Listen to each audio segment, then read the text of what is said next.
then another short keynote on some of the similarities with iPhoto on the iPhone, and then a video on duplicating or finding duplicate photos. And then the last part is creating additional photo libraries if we have time. So, and if there's any trouble seeing something I'm pointing out, I can zoom into the screen, but that's when someone might speak up and let me know they're having trouble seeing something. So this is the Photos app on the desktop, and to begin with, it is the newer application that started out as iPhoto. And one of the things that it still doesn't do very well is a dark background. So here's the thumbnails, and you can see the background's light. And even when you open up an image, it's still a light background. Photos doesn't have that option for dark unless you go to up here in the three dots in the left corner. If you go to full screen, then you get the black background. The other option is on the last few operating systems is to use dark mode, which I'm going to do. So I'm going to go to System Preferences and under the General tab and click on dark mode. And this way we'll have the dark background all the time. So on the left side, I'm going to talk about the left side albums here first. The top one is the library. This is the one you'll probably use the most. It's the one I use the most. And it just shows all your thumbnails.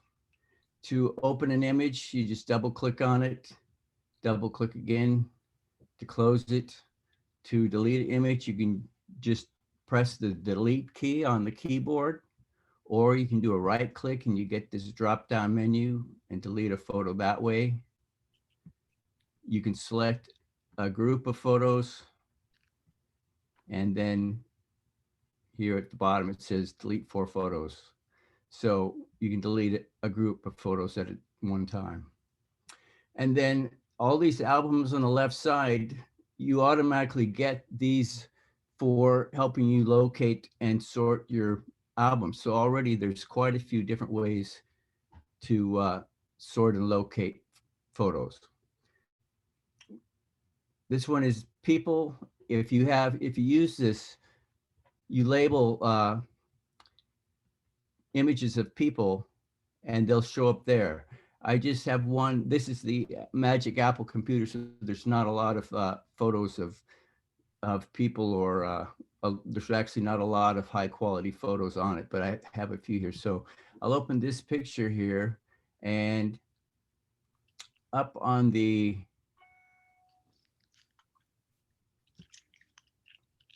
let me move this out of the way here. Up on the upper right is a little button here with a circle with an arrow in it. That's the Get Info button. If I click there, you can see here where it says Add Faces. So I can click there and then click to name this, and I can name it Ron. And after you do this a few times with images, it learns the names of people's faces, and that's how it works. After a while, it automatically knows who's who.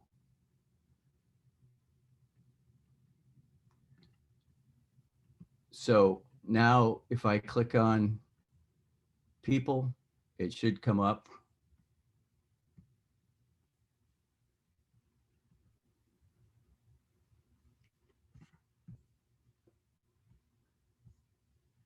I don't know why it's not full size, but that's how it's supposed to work. And then below that is places. If you use this, it helps. I mean, you can find wherever the photo was taken, that information will be contained in the photo data. So this is something you have to have turned on your phone. you can see here now when I click on this, if I double tap on this, it will zoom right in, and it's going to zoom right in with these three images here. It's going to zoom right into my location. If I click on the image, one click on it, it's going to open the pictures taken in that location. Ron, Janine has asked you to repeat how to name a photo. How to name a photo? Well, if it's a person. Yeah, how to put the face on it, I believe. Okay. So we'll go back to library here, actually. So I selected a portrait or an image here, and I go up to the info button in the upper right. And this is where, let me open this up here. This is where I can add images here. And I haven't used this, so that's probably why I did this wrong.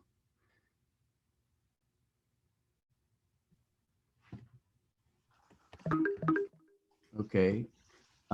You probably have to, there.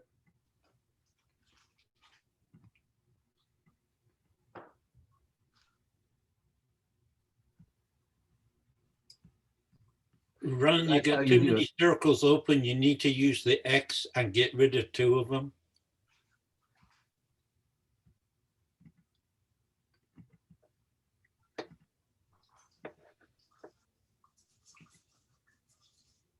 It's not moving.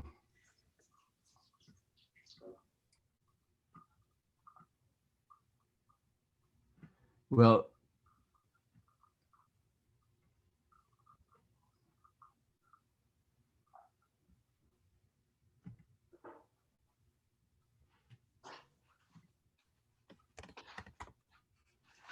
so I just named it, and it shows over here an image. And I probably didn't do it correctly, but we'll go back here.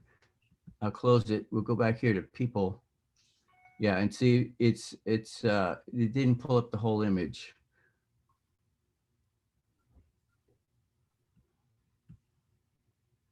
But there's the info button. I'll remove it and try it again. We'll add a face.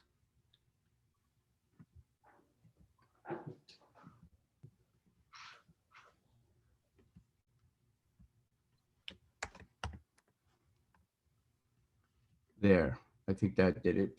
So I guess you have to drag the circle to the full, enclose the full image, and then it'll work.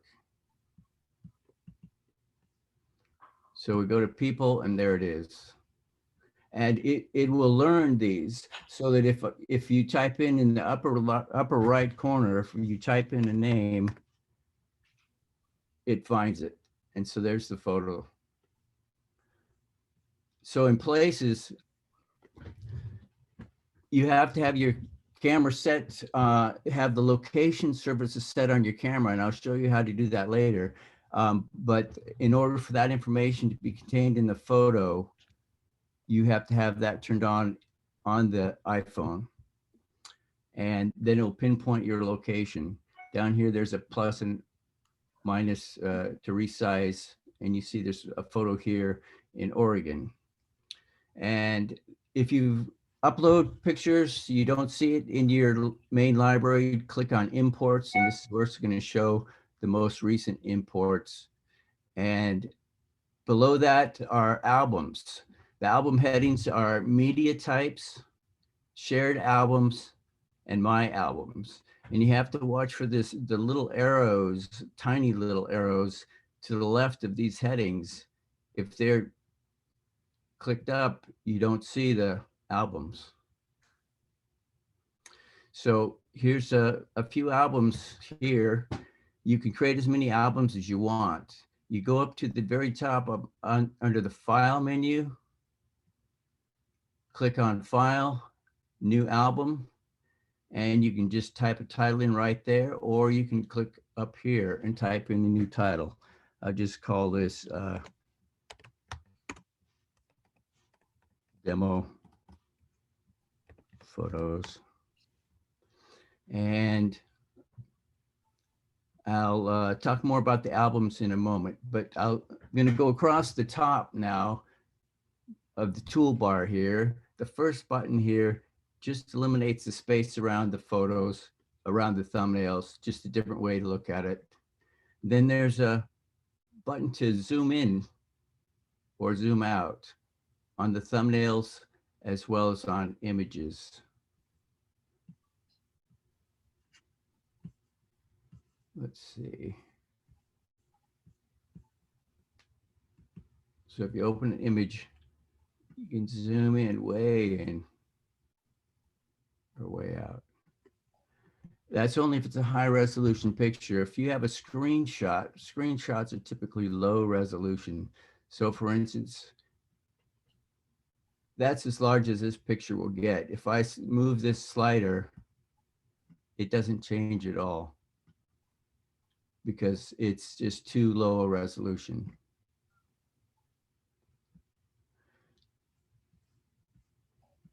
And with the library chosen, the full library view here, you get choices across the top for years, months, days, or all photos. So that's another way to search for a photo. If you know about what year it was taken, just double click it and you can see all the photos. In fact, you can go through it that way and it shows you the months as well, or do just months. So for October 2014, it looks like just one photo was taken, or one photo was uploaded, I should say. And then to the right of that is the info button. That's tells you, let me click on an image here. This is where you can title an image.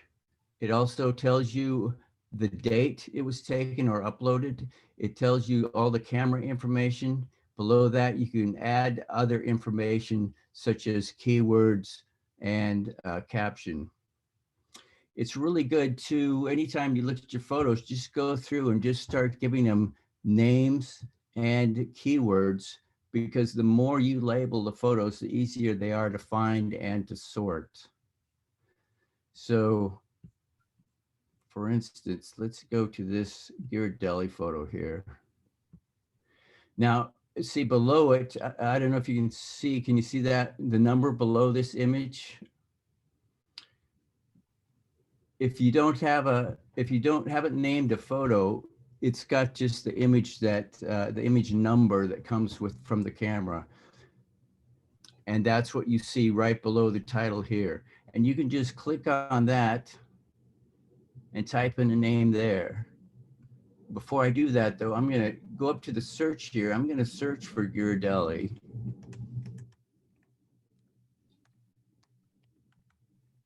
And no results. So I go back here and type in that name here. It also shows right here. And now if I search for it, it should come up.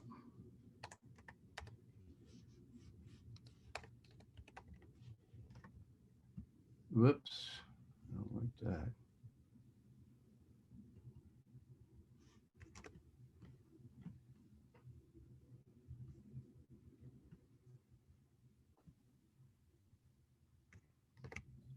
And there it is.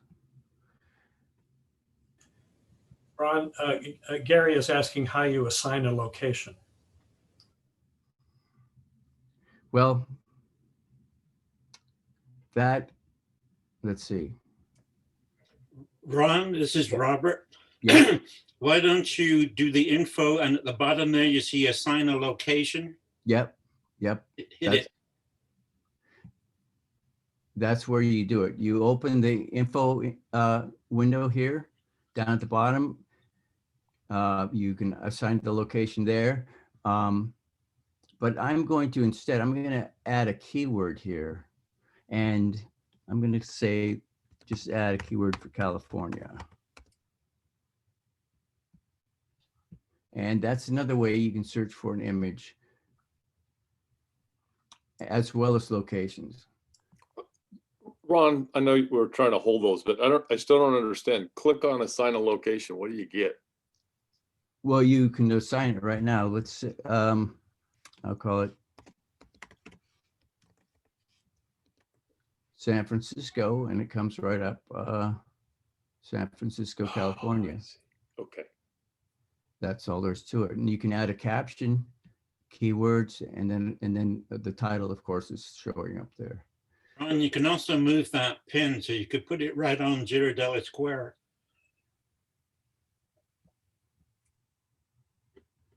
Do you see Ghirardelli there? Yeah, scroll until you see it.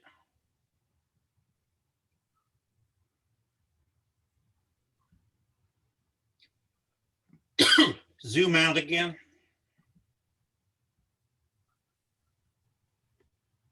Now you see it. Do you know where it is?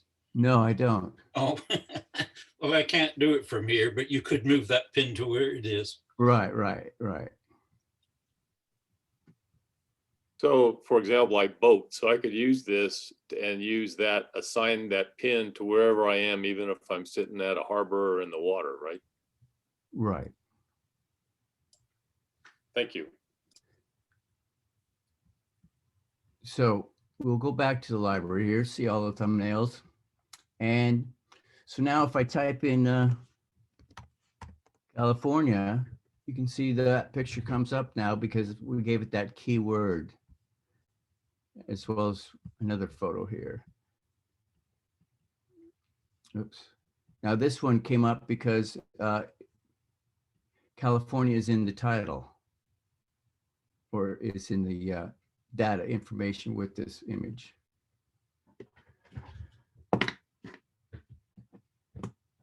Okay, back to library here, and across the top still, we're going to the next button over is the share button. With any of your photos, you can add them to a shared album. You can email them to people, you can airdrop them, you can add it to a text message. And so I will select just a few images here.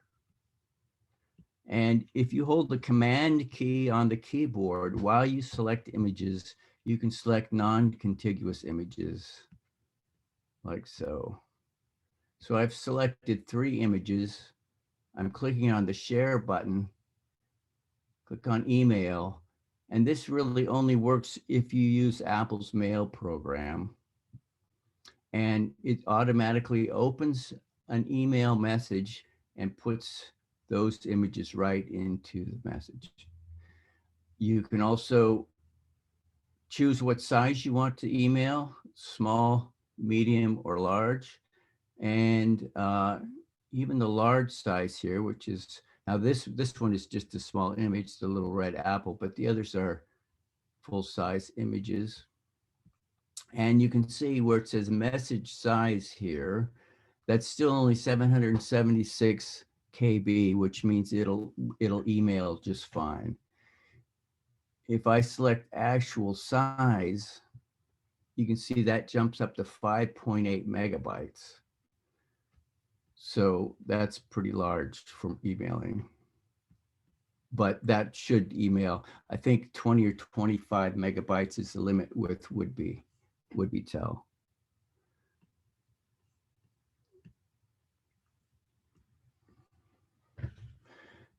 So that's the share button. Next one over is the favorites button. You can click on any of these, select any image and click on the favorites, and it will label it as favorite. And you see it automatically put a folder on the left column for favorites. And it also shows a little heart on each image. So if we go back to the Ghirardelli photo and we click on it, you see it shows a little image there. Now this also has another little icon up in the right upper corner. That's because we gave it a keyword. And if you don't want those to show up, you go under the View menu on top, click on Metadata, and uncheck Favorites. And then that little heart goes away, the little Favorites heart. And we'll uncheck Keywords, and that other little icon goes away. Now, it's still in the Favorites. If I click on Favorites, it's still there, but it's just not showing the information on the thumbnail. And this is also, by the way, where if you click on View and Metadata, where you have it show titles on your thumbnails page. So click back to library here, and you can see that the titles on these images. I go to View, Metadata, Titles, and they go away.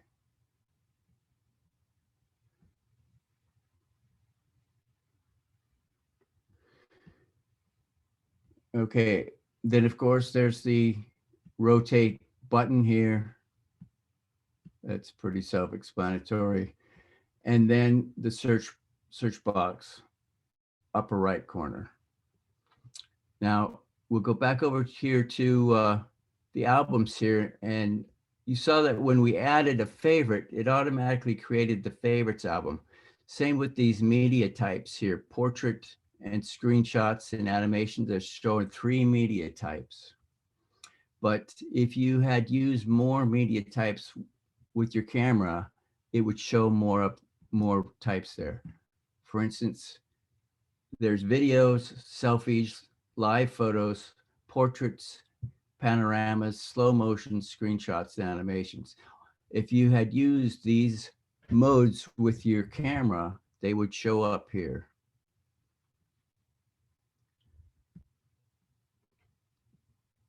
Okay, so here's a folder called Cats with nothing in it. So we'll go back to the library here. I'll go over to the search box, type in cat, and it pulls up everything that it thinks is a cat. And you see some of these have cat in the title, but some of them don't. And it automatically knows what cats look like. It'll search, when you do a search, there's some categories that it'll automatically find. It's quite a few. It'll find lakes, snow, cats, dogs. Just type in what you're looking for and see if it comes up. So let's select all of these, and I'll drag these right to our cat album. When I click on it and hold it and drag it, you see it says there's 12 photos. And I'll just drag it right to the cats album, and there they are. Now let's say you want you want just your favorites. So I'm going to select just a few of these, again holding the command key so I can select non-contiguous images. And I want to put these in a separate album. So I'm going to go up here under File, and because I have images already selected, it's going to give me the option to create a new album with selected photos. So I'll click on that. There's the album, there's the images I selected, and I will call this Favorite Cats.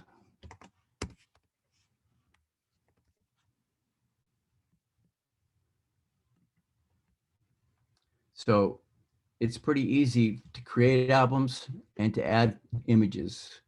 If you want to remove an image from an album, you can right click on it, and you get the drop down menu down at the bottom. It gives you the option remove photo from album.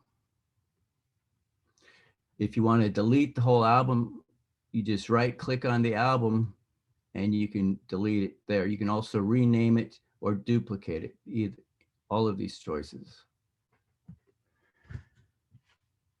Now let's say you have images on your desktop or somewhere else on your computer you want to add to your iPhoto library.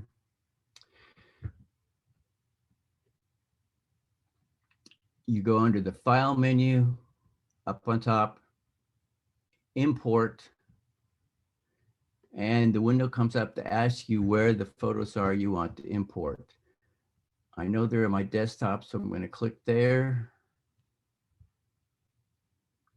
And I'm going to select a few images.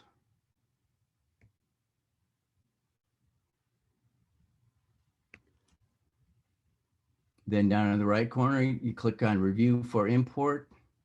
It's going to pull them up, and it's going to, and you can select just the, if you don't decide you don't want them all, you can just select one or two and then just import those two. It gives you that choice up in the upper right corner.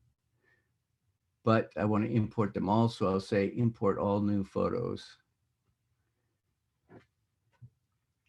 And for exporting photos, same thing. You select some photos. Let's say 3 photos here. I'm going to go up to the file menu. I'm going to export 3 photos. And typically the top choice here is what you would use. I found what difference it makes to export unmodified originals, and I'll show you that a little bit later. So I'm going to export 3. It's going to ask me some details about it,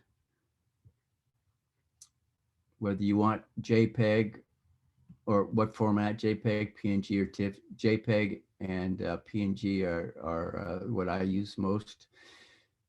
Click on export.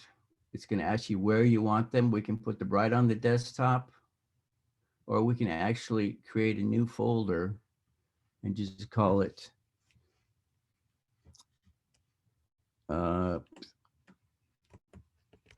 new photos.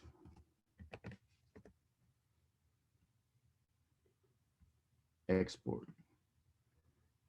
And it just put those in the folder on the desktop.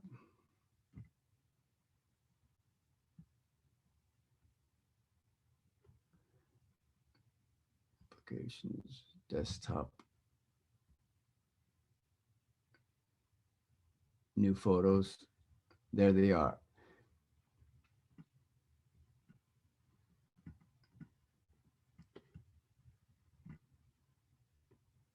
And you double click them and they'll open in the preview application, which you can also use for viewing photos.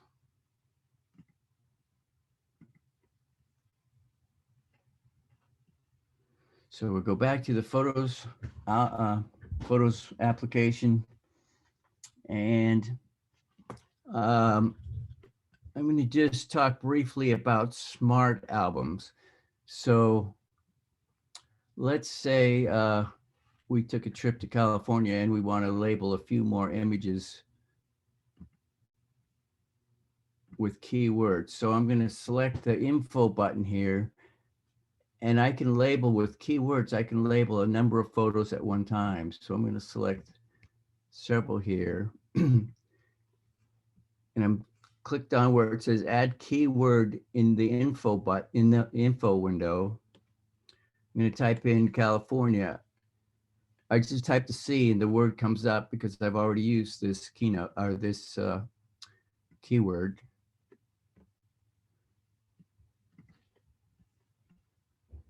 And then I'm going to create a smart album here, new smart album.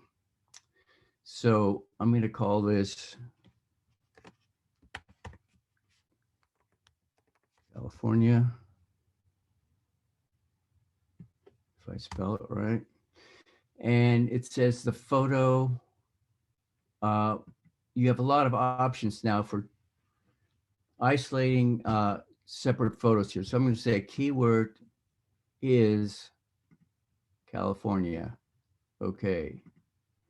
Now it's created an album over here.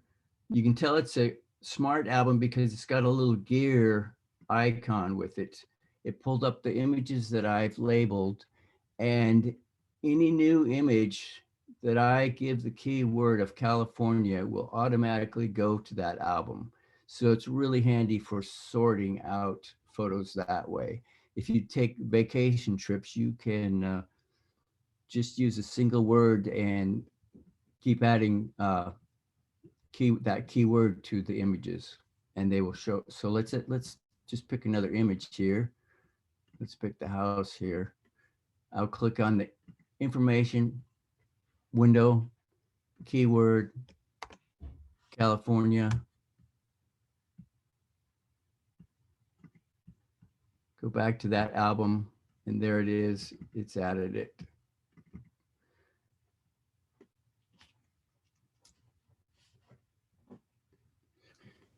Ron, Charlotte is asking, can pictures be exported to a Word file?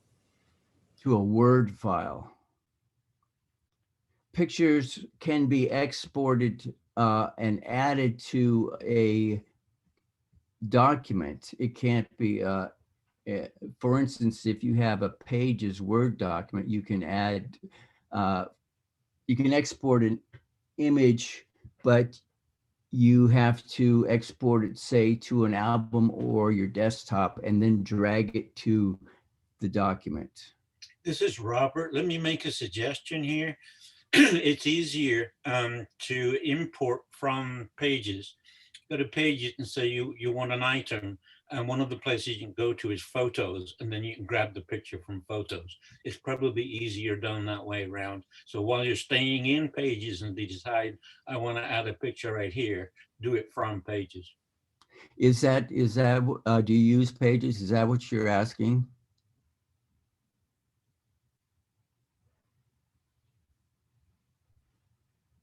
No answer.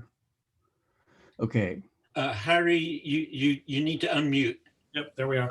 The original question was, can it be exported to a Word file? But if you work in Pages, you can then switch from Pages to Word. You know, you have that ability, which I learned on our meeting last month, that you can just export a Pages document to Word. I presume it would bring the images over, Robert, with it. If I can make two comments. First, you shouldn't be using Word. And the second one is that I think you may be able to do this from Word too, but I'm not a Word user. Somebody ought to test that and see if it can import and go to Photos to import pictures. Okay. Next, I want to talk about editing. There was a question from Cynthia asking, show create an album again. Okay, left side is my albums here. I can go up to the top menu bar, click on File, and let me unselect Photos. And New Album is the top choice there. New Album, it puts it right under the heading My Albums, and you just type in a name.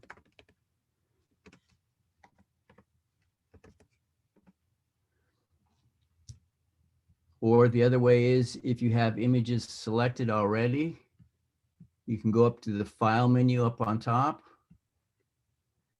and New Album from New Album with Selection.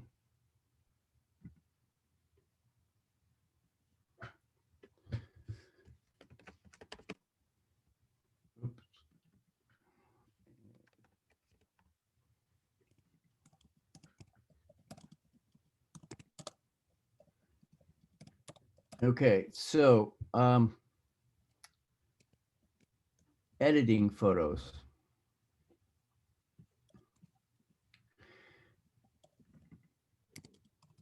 Under, let me choose a different photo here.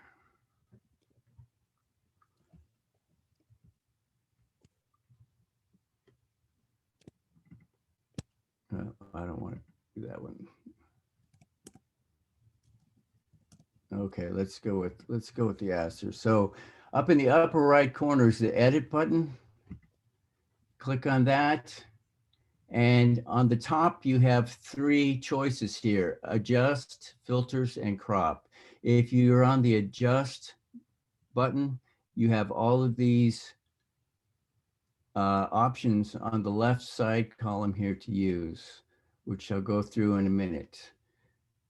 Then filters gives you just vivid, warm, vivid, cool, dramatic, or black and white, silver tone, few options there.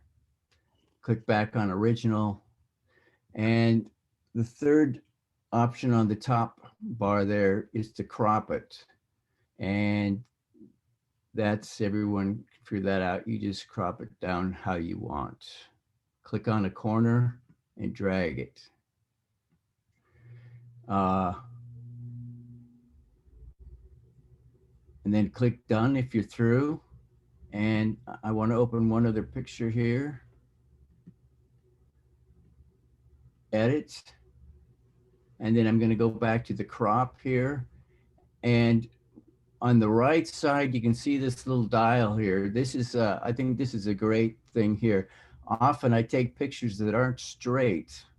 And if you do, you can just click on that little dial there and you can straighten out your horizon line.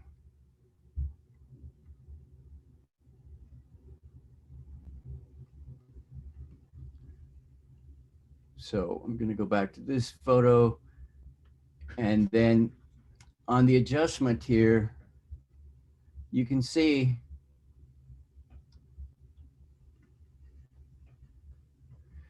the a lot of these options here, and they all have these small little arrows next to them that will close it up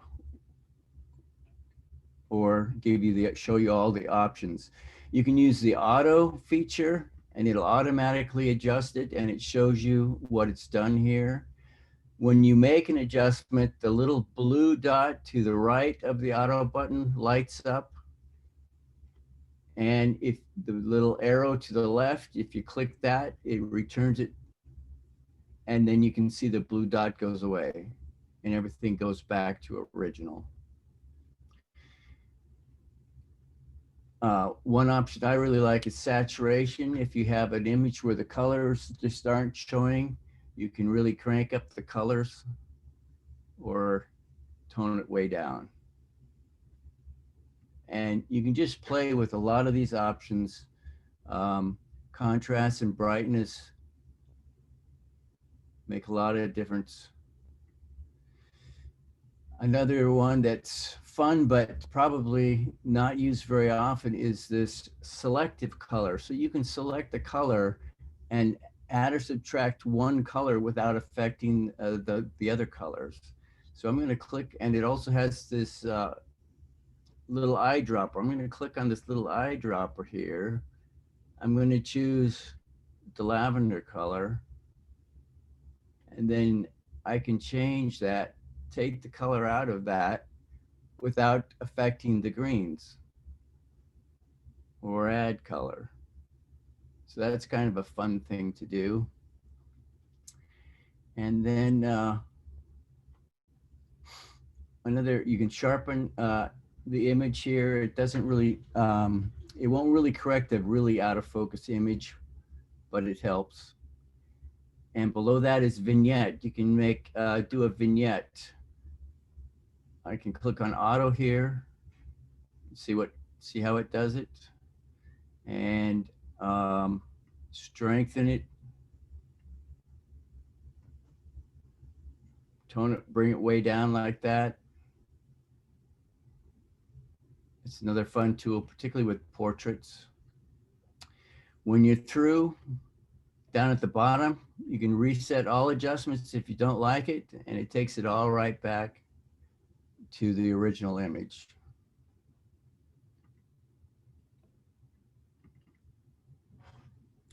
Oh, now one other thing with editing is portrait mode. So I'm going to click on edit here.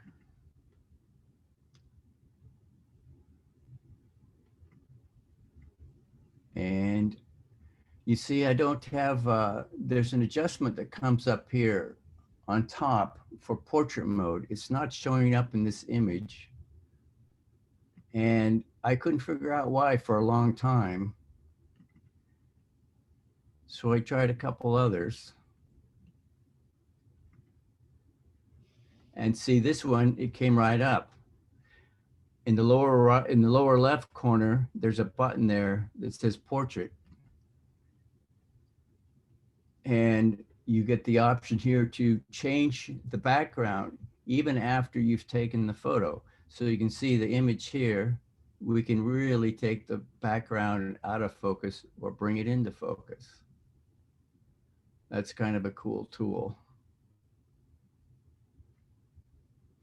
And the reason that the other photo didn't work was because when I imported it,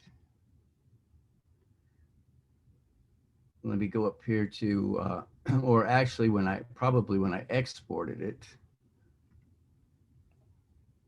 under File, where it says Export, I chose Export one photo, and that saves any adjustments you've made. And if you've made any adjustments, you can't change the portrait option afterwards. The way that I was able to do it was to export it unmodified original, and then I was able to change the focus. So that's one thing to watch for.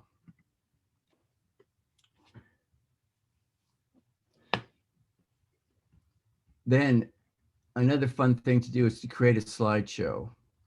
So you can select whatever images you want for a slideshow, click on the File menu, and choose this Play Slideshow. This will play music with your slideshow and give you options for how you want it to display. There's quite a lot of options here. Let's say we use the origami option. I think I'll turn my volume down a little.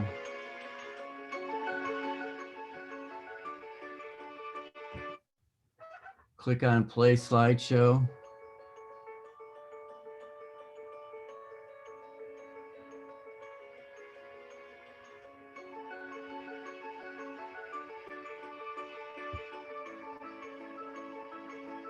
And as soon as you move your cursor, the tools come back up.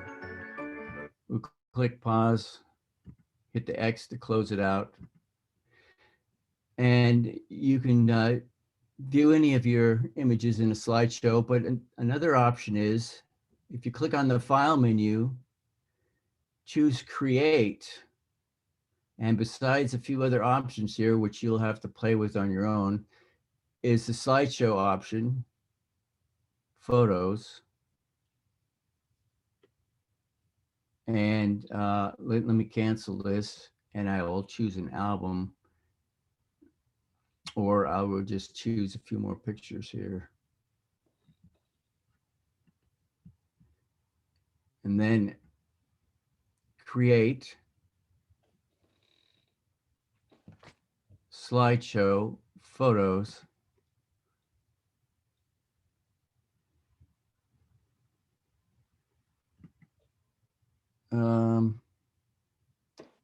New slideshow. Well, I guess you have to choose an album, all photos or an album. Let me try an album, see if that works. I didn't realize that. Create slideshow. Yes, so now it's choosing the Magic photo album. And I'll click OK there. And the difference is here, for one thing, the tools are a little different. You get about the same options, but the tools are over on the right side. This is where you choose the file format, whether Ken Burns, origami, reflections. I'll choose reflections this time.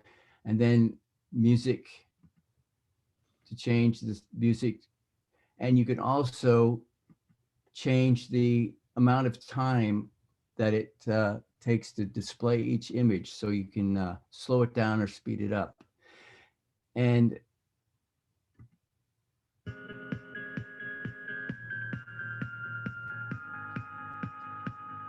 there you go.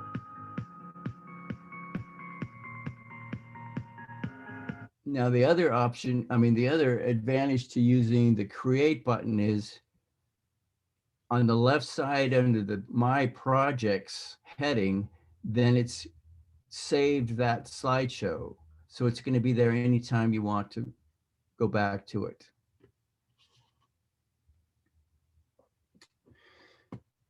Okay, now I have a short video to show you on shared albums. This computer isn't set up to use iCloud, so I created a shared album on my own computer and excuse me. I have a quick question. Yep, go ahead. Where do you get the music from when you do the slideshows? Do you go to your own Well, app? yeah, when you click on the music button, it pulls up all the music that's in your iTunes Oh, library. it does. Okay. Mhm. Okay, thank you. Okay, okay, let me find my desktop. Here we are.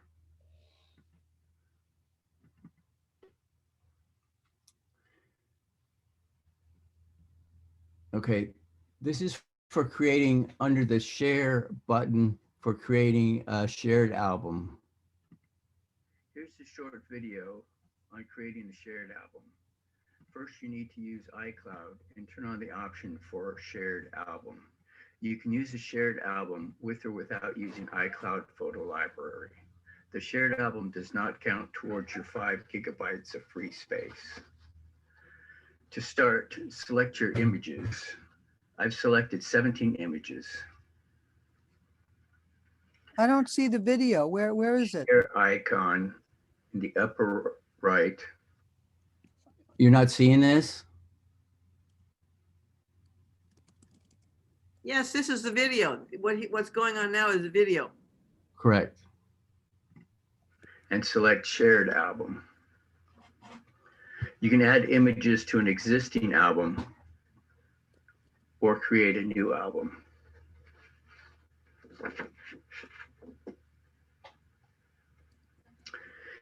Give the new album a title. I'll call it Desktop Images. The space below is where you invite other Mac users to join the album. You click on the little plus sign and it brings up the address book. I'll search for Harry's address and invite him.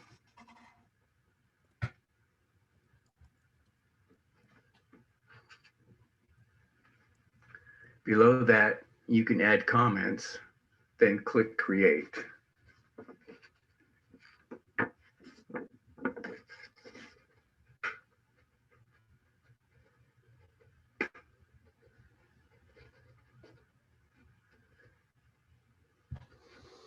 You see the new album on the left side under shared albums.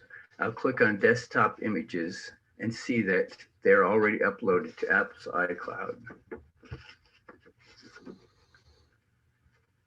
When you select any shared album, you'll see a new people icon in the upper right toolbar. This is where you can invite others if the album is one you created, or you can unsubscribe if it's someone else's album that you've joined. This is also where you can select a public website album.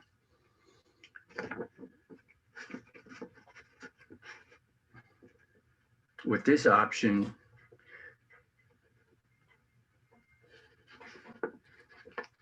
you'll be able to share the album with anyone, including people with Windows computers.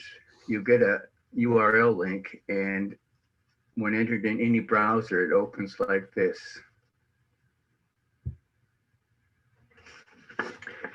You can upload and delete any photos if you created an album. Others only have control of the images they upload.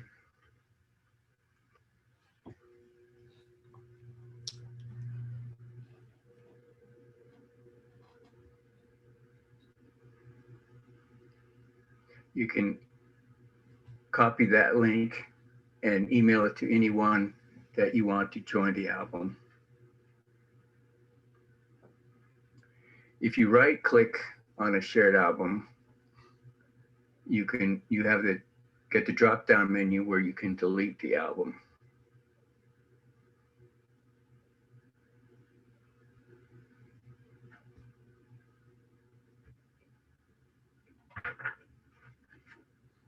And that's it.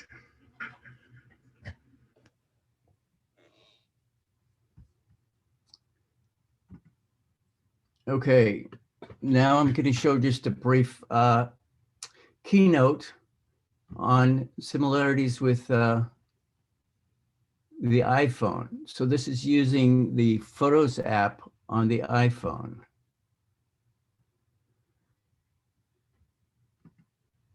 So when you open that up at the bottom, you'll see you have 4 different icons there: the library, For You, albums, and search.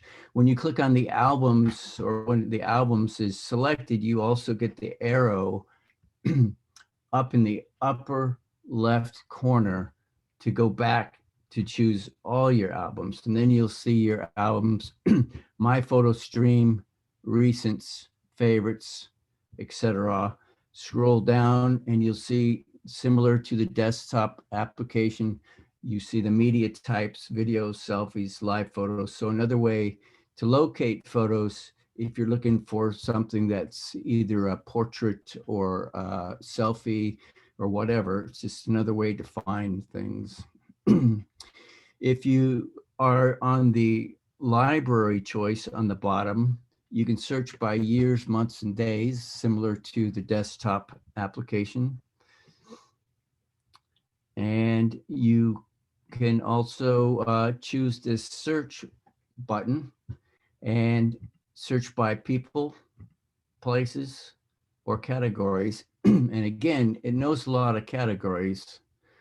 So I clicked on the search button, and on the top, I clicked on, I typed in flower, and these are the images that came up.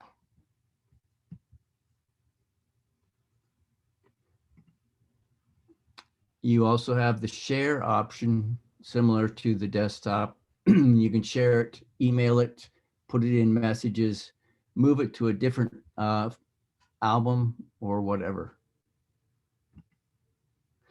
Now this is how you turn on location services so that you can use the places feature in the desktop application. Gary asked me this only a day or two ago, and so I added this bit of information. So in your settings on your iPhone, you click on the privacy button and then location services, make sure that's turned on. And then you click on camera and you can say never, ask next time, or while using the application. That way, if you turn on while using the application, it will store the location information on your photos, which enables you to search by location in your Photos app.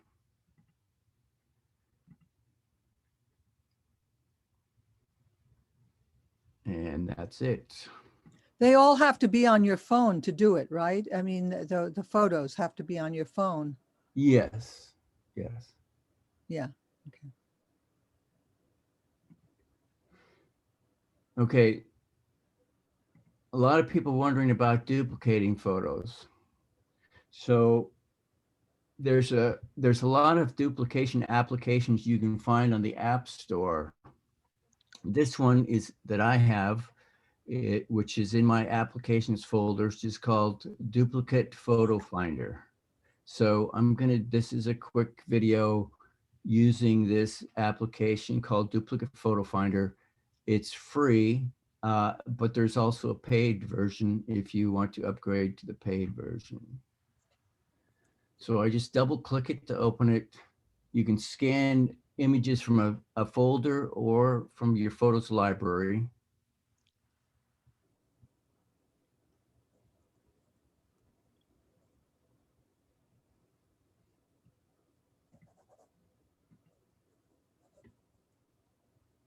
and it scans your library and loads those images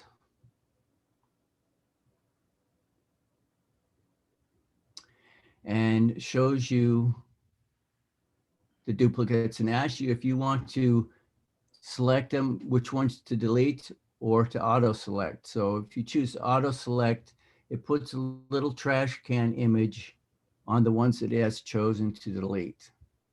You can go through them and change that if you want. And if you select an image, it shows you the metadata for that image on the right side. If you're satisfied with the choices, down at the bottom of the window is the trash can where you can delete those images.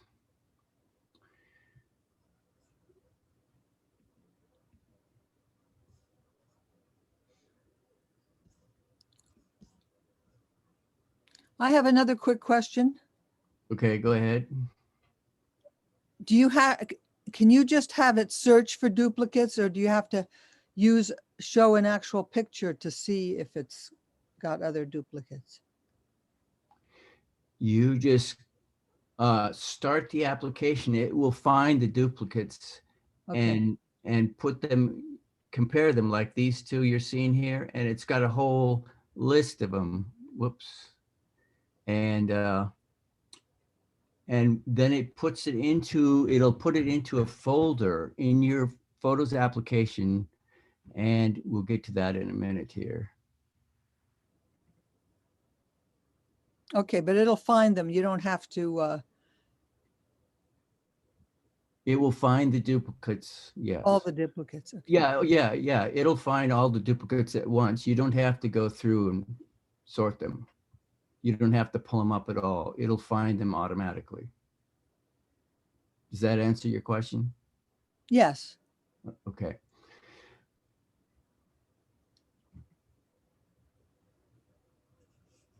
Okay, now this message here is the operating system asking you or letting you know that this application wants to make a change and you want to allow it. So you could just click OK.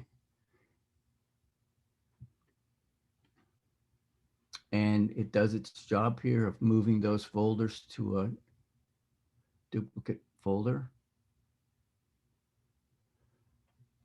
And here it's telling you that it's going to put these photos that it has chosen to delete, the duplicates, into a folder called Trash Photo Sweeper.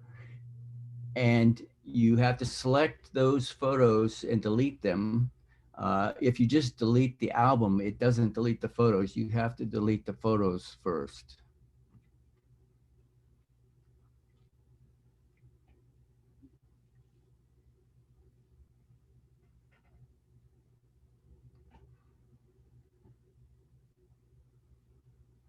Now it's saying there's 109 photos were removed, and it's saving you 286 megabytes of space.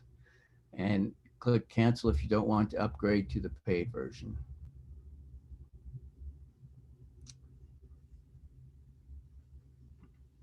And that's it.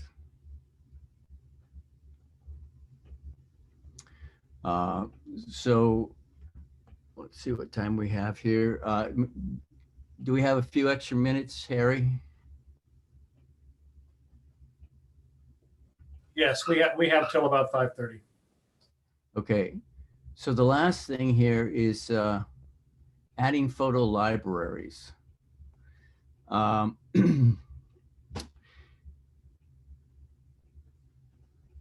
I'm gonna close that Photos application, and then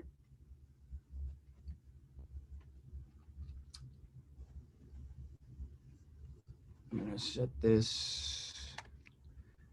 Okay, so I closed the Photos application so it's not open, and I'm gonna go down here now to Photos in the dock here. And when you click on that, your application opens. But before I click on it, I'm going to hold the Option key and click.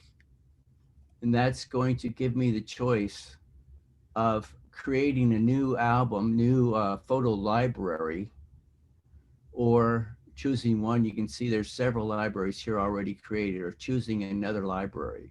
Whichever library you choose, it will continue to open that one until you change it again.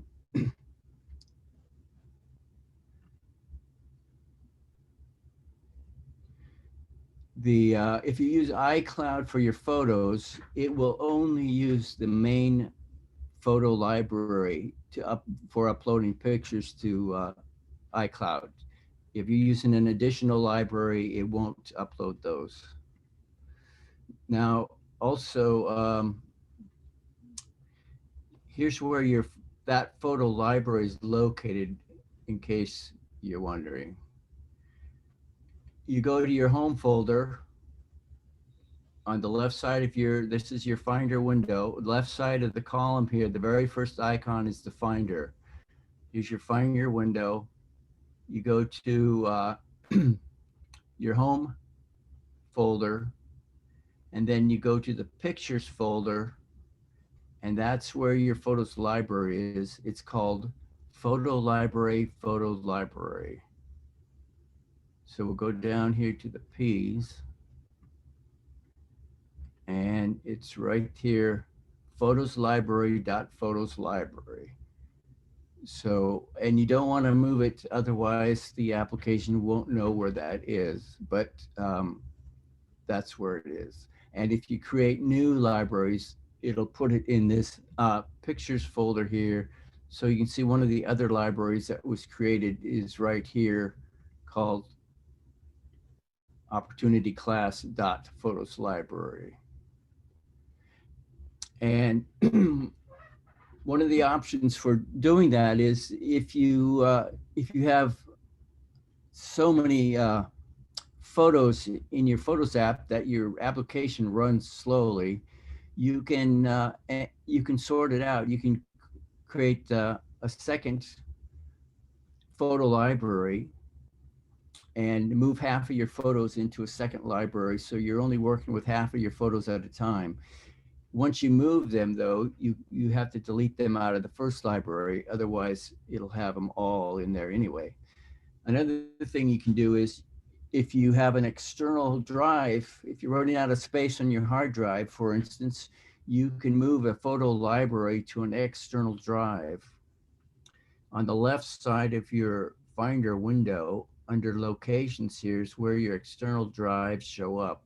So for instance, here's an external drive here called Ron's Airport Time Machine. So if I go back to where we were here, I can take a photo library and I can drag it to that external drive. But it's going to just copy them over there. It's not going to move them. If I hold the Command key on the keyboard and drag it over to that drive, it will move them over there and save you whatever space your photos are taking up. So for this computer, Photos Library, let's get info here to see how large that is. This is only 645 megabytes. So there's not a lot of high resolution photos there, but most people will find that they have many gigabytes of photos taking up quite a bit of space. So that's it for today. I hope you learned something.